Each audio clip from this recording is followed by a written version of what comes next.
மாண்புமிகு பேரவைத் தலைவர் அவர்களே, அவர் கோரிய இந்த திருக்கோயிலுக்கு 700 ஆண்டுகளுக்கு முன்பு கட்டப்பட்ட திருக்கோயில். மைசூர் மகாராஜா குடும்பத்தை சார்ந்தவர்கள் பரம்பரை அறங்காவலராக இருக்கிறார்கள். இந்த திருக்கோயிலுடைய திருப்பணிகள் 63 லட்சம் ரூபாய் செலவில் எடுத்துக்கொள்ளப்பட இருக்கின்றது. ஏற்கனவே திருக்கோயிலுடைய முன்மண்டபம் 24 லட்சம் ரூபாய் செலவில் கட்டி முடிக்கப்பட்டிருக்கின்றது. ஓயாமல் அருமையண்ணன் பொள்ளாச்சி ஜெயராமன் அவர்கள் சரிந்துவிட்ட அந்த திருக்கோயிலுடைய சுற்றுச்சுவரை கட்ட வேண்டும் என்று கவன ஈர்ப்பு தீர்மானம் கூட கொடுத்திருக்கின்றார்.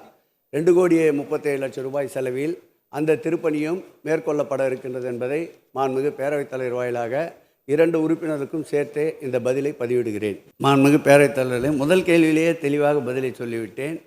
ஏற்கனவே சுற்றுச்சுவர் கட்டி முடிக்கப்பட்டது. அதன் பிறகு 2000 சதுரடிக்கு சுற்றுச்சுவர் இருக்கின்ற பகுதியில் தளம் சரிந்து விட்டது.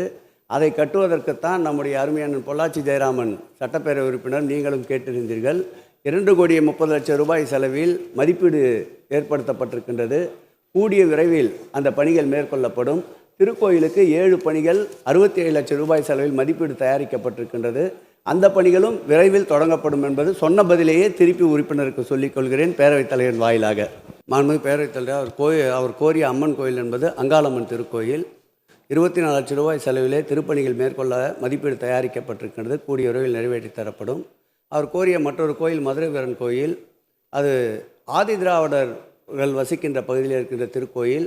அதற்கு ஆதி திராவிடர்களுக்கென்று திருப்பணிகள் என்பது கடந்த ஆட்சி காலத்தில் 1000 திருக்கோயில் என்று இருந்ததை 1250 திருக்கோயிலாக மாண்புமிகு தமிழக முதல்வர்கள் ஆட்சி பொறுப்பேற்ற பிறகு உயர்த்தி இருக்கின்றார். அதோடு மட்டுமல்லாமல் 1 லட்சம் ரூபாய் என்று இருந்த நிதியை 2 லட்சம் ஆக்கி தற்போது 2,5 லட்சம் ஆக்கி இருக்கிறார். அந்த கோயிலுக்கு அந்த நிதி ஒதுக்கப்பட்டிருக்கின்றது. 70% பணிகள் முடிவிட்டிருக்கின்றன. மீதம் 30% பணிகள் ஒரு மாதத்திற்குள்ளாக முடிக்கப்பட்டு திருப்பணிகள் மேற்கொள்ளப்படும் என்பதை மாண்புமிகு பேரவைத் தலைவர் வாயிலாக உறுப்பினருக்கு தெரிவித்துக் கொள்கிறேன்.